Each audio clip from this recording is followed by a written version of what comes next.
Hallo, ein kleines Video zum Thema, wie lege ich Betreiber an und verwalte diese. Im Normalfall werden Betreiber bei Eingabe der Messobjekte direkt mit angelegt. Als allererstes fragt er, ob er einen Betreiber anlegen soll. Wenn es einen neuen gibt, sagt man ja, fängt an mit dem Gebäudeteil, in dem sich die Wohneinheit befindet. Dann kommt der Vorname des Mieters und zum Schluss kommt der Familienname des Mieters.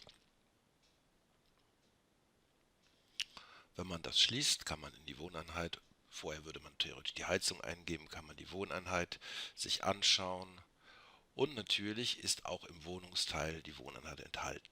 Weiterhin lässt sich dann der Eigentümer der Wohneinheit, der Verwalter der Wohneinheit eintragen.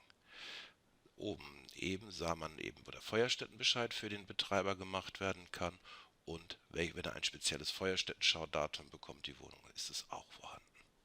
Weiterhin Berechnung, sprich während der Feuersternschau wird es besucht und wird abgerechnet und dann kann natürlich auch dem Mieter bzw. dem Betreiber eine Rechnung gestellt werden. Die Verteilung der Gebühren würde als nächstes kommen, aber das zu einem späteren Zeitpunkt über F4 lassen sich selbstverständlich auch hier Nutzer anlegen. Vielen Dank für die Aufmerksamkeit.